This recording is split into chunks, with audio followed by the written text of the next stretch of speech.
notebooks out. There will be a quiz at the end of this. Look at all the differences, Big 12 and 2022, but then everything is changing with the adds in 2023 with the 4 new teams playing this year in the Big 12, and then you have the teams coming from the Pac-12 next year in Colorado, Utah, and Arizona moving into the Big 12 when Texas and Oklahoma exit. The Big 10 looks like this, and then next year they'll add the 4 teams from the Pac-12, UCLA, SC, Washington, and Oregon. The SEC has been same as it ever was for a number of years this year, and then they add the Longhorns and the Sooners next year. And you also have teams like Conference USA and the American all adding teams this year. The American adding 6 different teams for the upcoming season. Pete Thamel is back with us now, and he spent his entire summer having vacations disrupted over realignment talk. So where are we headed, Pete? Is this ultimately going to wind up with the Power 2 conferences? I mean, Reese, that feels like the inevitability, and we're hurtling towards that right now. Ultimately, in college football, as Wright mentioned in that essay, this comes down to money.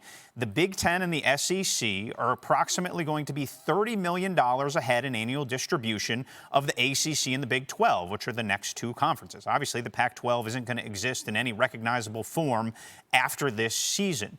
So how and when the 18-team Big Ten and 16-team SEC expand is going to determine the next steps of how the landscape of college football look like. That obviously comes with complications. The one certainty of that is both of those leagues covet Notre Dame more than anyone else. And Notre Dame, as an independent, perhaps has less complications, but there's no signs right now Notre Dame wants to give up their independence. From there, the interesting battleground becomes North Carolina and Virginia. Not traditional powers, but contiguous, great realignment term there, to both leagues. Down from Maryland in the Big Ten, up from South Carolina in the SEC. Great recruiting grounds, great markets, not great football perhaps, but that is really where realignment insiders peak at as the next battleground for what's going forward. And those 2 teams are in the ACC, and Florida State has been quite vocal about their desire to either make more money in the ACC or get out. What's the situation with the Seminoles and others in the ACC right now? Yeah, Florida State has been the loudest, but I think they're in lockstep in some ways with Clemson on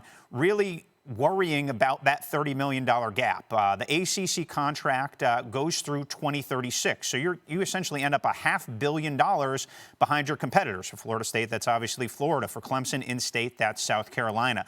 They don't see a long-term sustainable way with the way money is distributed right now in the ACC. But this isn't like a fantasy draft race. You just can't pick teams in your conference.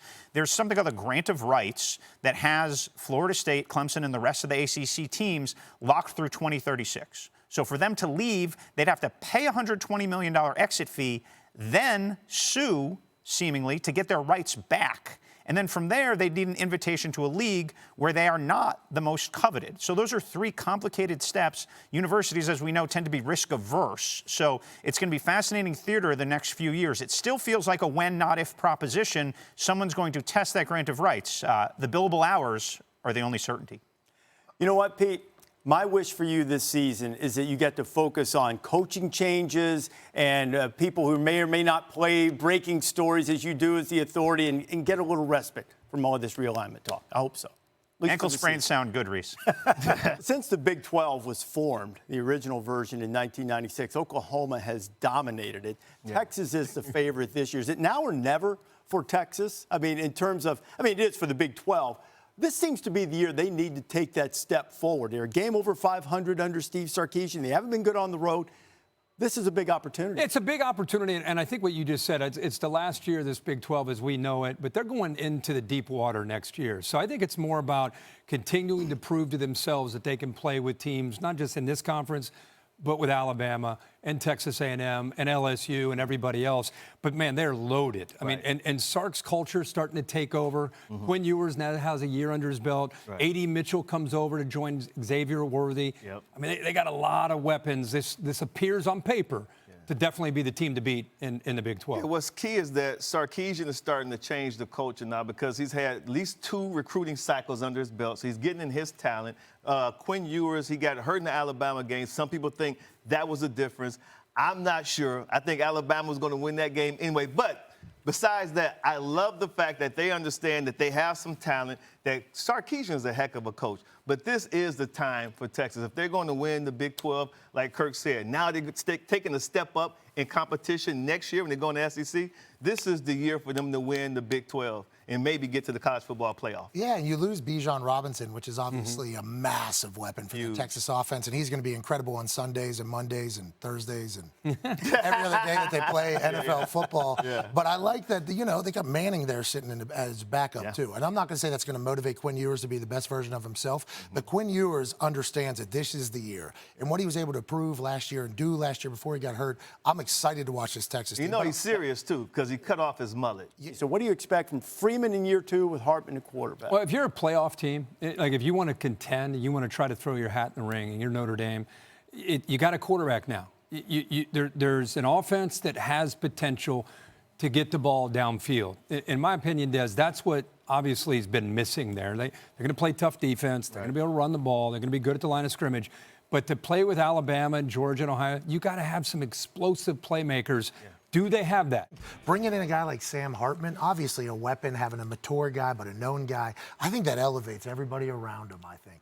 I think what Marcus Freeman has done since taking this head coaching job, experiencing some adversity, having a lot of people question, is this guy ready for this? Is this guy ready for this after Brian Kelly and everything?